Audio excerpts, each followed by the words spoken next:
Olá, pessoal! Começaremos nossa temática sobre fungos.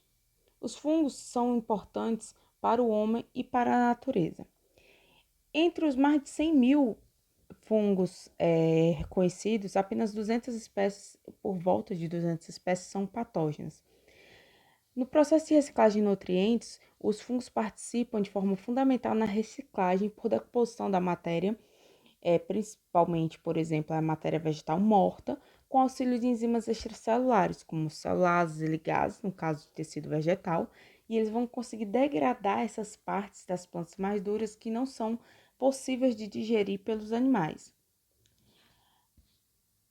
Há outro papel importante dos fungos, que é a simbiose que ele tem com muitas plantas. E muitas plantas acabam dependendo dos fungos, pois eles auxiliam as raízes a absorverem nutrientes, como minerais e também a água do solo. Essa simbiose é denominada de micorrizas. Há também animais que têm uma necessidade do convívio com os fungos, no caso das formigas, que utilizam os fungos, eles cultivam esses fungos no formigueiro para que as enzimas desses fungos possam degradar muitos dos componentes vegetais que as formigas não têm a capacidade de digerir. Também os fungos podem ser utilizados como alimento ou podem ser produtores de alimentos, como produtores de bebidas, algumas bebidas alcoólicas, também produtores de alguns tipos de queijo e também de produtos de panificação, assim como produtores de algumas drogas, como álcool e também penicilina. O estudo dos fungos é denominado de micologia, e para a identificação inicial são utilizados dois aspectos básicos dos fungos, a estrutura e os ciclos de vida. E depois, caso não seja possível fazer a identificação, são realizados testes bioquímicos, assim como são realizados nas bactérias. Algumas características dos fungos: o domínio eucárias, então são células eucariontes, o reino fungi, todos são multicelulares, exceto as leveduras, são quimioteratróficos e absorvem os nutrientes, são absorvidos por esses micro-organismos, podem ser unicelulares, filamentosos ou carnudo, ou outro nome denominado carnoso. Como as características típicas dos fungos, eles apresentam esporos, mas esporos diferentes dos esporos bacterianos. Os esporos aqui podem ser sexuais e assexuais e não há formação de embrião no processo de reprodução dos fungos. A membrana celular apresenta esteroides, enquanto que a membrana das bactérias não existe, exceto entre o microplasma. Na parede celular tem glicanas, mananas, quitinas, porém não tem peptidoglicana, como ocorre nas bactérias. E o metabolismo é heterotrófico e apresentam o metabolismo aeróbio, anaeróbio facultativo e algumas poucas são anaeróbias. No caso das bactérias, diferenciar que as bactérias elas poderiam ser heterotróficas, autotróficas, fotoautotróficas e elas poderiam ser tanto aeróbias, anaeróbias como aeróbias facultativas. Então, são algumas das diferenças entre os fungos e as bactérias. Aqui nós vemos um esquema da membrana fúngica. Nós temos a camada de lipídios, glicolipídios, glicoproteínas, algumas proteínas intrínsecas na parte mais interna da membrana e algumas mais externas. E também temos os poros para essa movimentação, né, de substâncias da parte intracelular para extracelular e vice-versa. E também a rede de proteínas de apoio com várias funções. Agora nós estamos visualizando um esquema mais simplificado da parede celular. A maioria dos fungos ele possui uma parede celular formada por quitina, que é um polímero N-acetilglicosamina. A quitina ela vai apresentar uma disposição nas paredes como se fossem feixes miofibrilares, como se fosse a celulose lá na parede das células vegetais, para formar uma estrutura mais grossa e resistente. Podem ter outros polissacarídeos, como mananas, galactomananas ou mesmo celulose em algumas porções, sendo para substituir ou para complementar a quitina na estrutura dessa parede celular de determinados fungos. E essa parede, ela possui normalmente de 80 a 90% de polissacarídeos, com somente uma pequena porção de proteínas, lipídios, polifosfatos e também outros íons inorgânicos que formam essa matriz cimentada bem resistente da parede.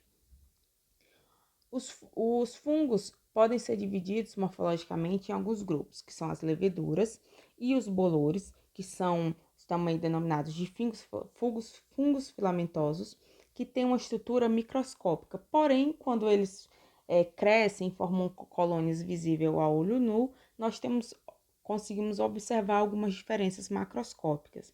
Nós temos também os fungos carnosos, que são, por exemplo, os cogumelos, e também temos os fungos que são dimórficos, que são aqueles que apresentam dois tipos de crescimento.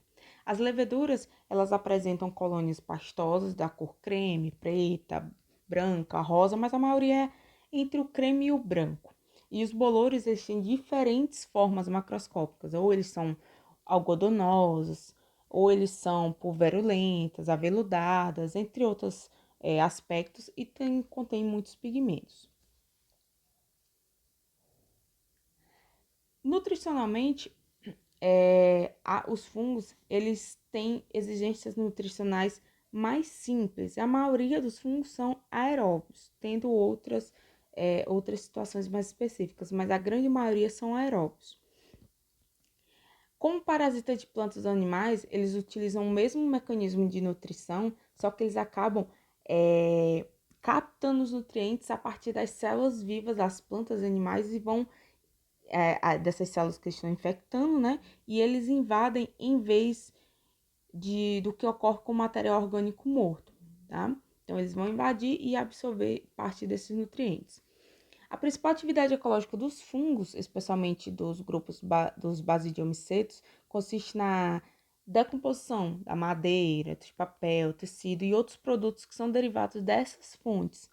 Aí a lignina, que é um complexo, né, de um polímero que são compostos por compostos fenólicos, e ele é bastante importante para as plantas lenhosas, em associação com a celulose, ele acaba conferindo a rigidez a esses materiais. Na natureza, essa lignina ela é decomposta quase que praticamente exclusivamente por certos basidiomicetos, que são denominados de fungos de podridão da madeira. E então existem dois tipos de podridão da madeira, que é a podridão parda, em que a celulose é atacada preferencialmente, né? E a lignina não é metabolizada, ela continua intacta. Já a podridão branca, tanto a celulose como a lignina são decompostos.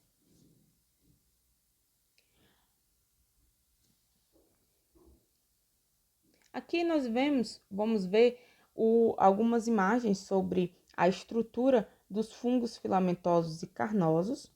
Na primeira imagem nós temos da esquerda, nós temos a imagem de um fungo filamentoso, muito comum de visualizar, por exemplo, em pães em processo de deterioração. Nessa outra imagem nós temos um fungo carnoso, um cogumelo, e a sua estrutura interna na foto da direita. Agora nós falaremos um pouco especificamente sobre a parte da estrutura, as características das chamadas hifas dos fungos. No caso das células de fungos, elas são consideradas vegetativas porque elas estão envolvidas tanto no catabolismo como no crescimento. E em alguns casos pode conter até mais de um núcleo nessas células. Então, o corpo de um fungo filamentoso, ou seja, o talo, que é outro nome dado, ou de um fungo filamentoso ou de um fungo carnoso, eles vão ser compostos por filamentos longos de células que estão conectadas. E esses filamentos, eles são denominados de hifas. E essas hifas acabam sendo de dois tipos. Se as hifas forem separadas por paredes denominadas septos, elas são denominadas de hifas septadas. Se não forem separadas por essas hifas, por essas septos, elas são denominadas de hifas cenocíticas. São algumas poucas classes que têm essa estrutura. Mas, apesar de serem diferentes, no fundo elas acabam bem semelhantes, porque as hifas septadas, elas apresentam poros, então parte do conteúdo de uma célula pode se movimentar para a célula seguinte. Então, de certa forma, as septadas acabam sendo um tipo de cenocítica devido a esses poros. O crescimento dessas hifas, elas ocorrem por alongamento das extremidades. Então, se ocorrer uma fragmentação de uma hifa quebrada, ocorre o alongamento dessa hifa e a estrutura do fungo acaba crescendo. Quando há condições favoráveis para o crescimento das hifas, elas vão acabar formando uma massa mais filamentosa, visível a olho nu, que nós denominamos de micélio. A porção de uma hifa que tem a função de ser nutritiva, de obter os nutrientes, é o que nós denominamos de hifa vegetativa. E a porção envolvida com a reprodução é a hifa reprodutiva ou aérea. E ela é aérea, o nome, né, aérea, porque ela se projeta na parte mais acima da superfície, quando o fungo está crescendo, e essas hifas aéreas são as que frequentemente sustentam os denominados esporos reprodutivos.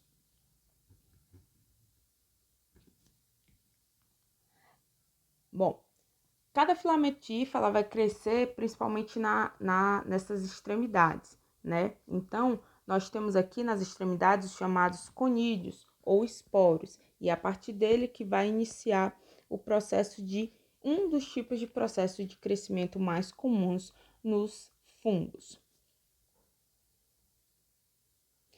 A partir dos micélios, as hifas aéreas elas vão crescer, né, nessa parte mais acima da superfície, por exemplo, e os esporos, que nós também denominamos de conídeos, como vimos na imagem anterior, são formados nas pontas dessas hifas.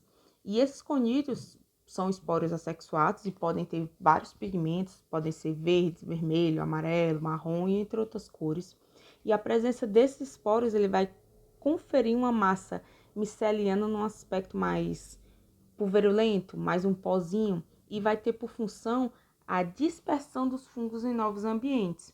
Em alguns fungos, eles têm uma forma de estrutura reprodutiva macroscópica denominada corpo de frutificação, ou também chamado de puffballs ou cogumelos, mais popularmente conhecidos.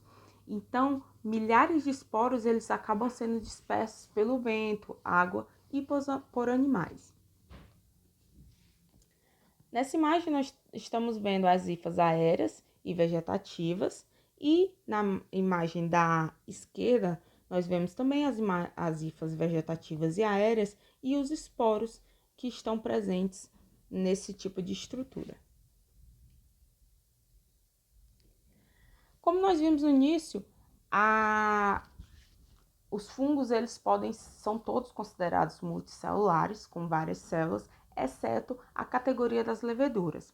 As leveduras, elas são, então, unicelulares, não formam filamentos iguais e propriamente ditos como os fungos filamentosos e carnosos, estão amplamente distribuídos, assim como os fungos filamentosos e carnosos, por vários locais da natureza, e podem ser encontrados até cobrindo frutas e folhas, como se fosse um pozinho branco, tá? Elas têm um formato esférico mais ovalado e podem se reproduzir por alguns métodos. Por exemplo, se for por brotamento, como nós visualizamos na imagem superior, que temos o exemplo de Saccharomyces cerevisiae, a célula se divide em duas células desiguais, de tamanhos desiguais, podendo a mesma célula parental gerar até 24 células filhas por brotamento, nesse sistema de brotamento.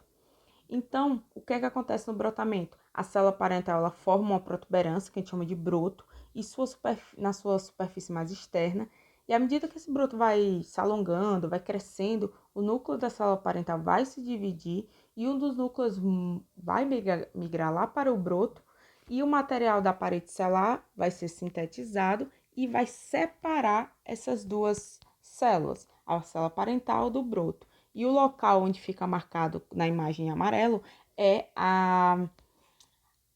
como é que digamos, seria a cicatriz de onde foi gerado um broto.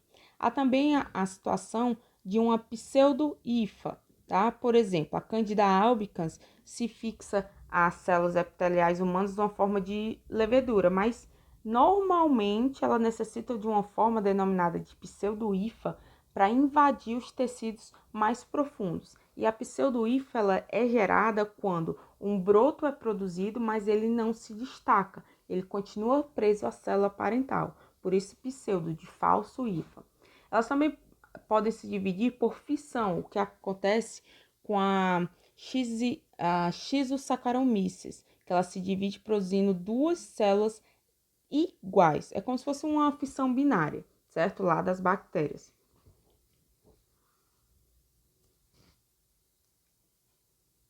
No caso do metabolismo das leveduras, as leveduras elas podem ter como aceptor final de elétrons substâncias diferentes.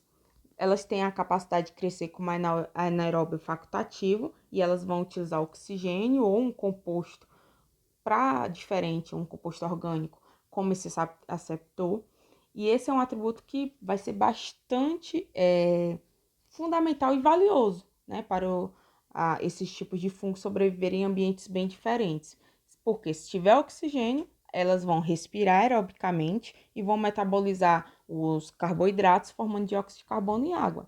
Uma respiração comum. E já se não tiver oxigênio, eles vão fermentar os hidratos de carbono e produzir etanol e dióxido de carbono.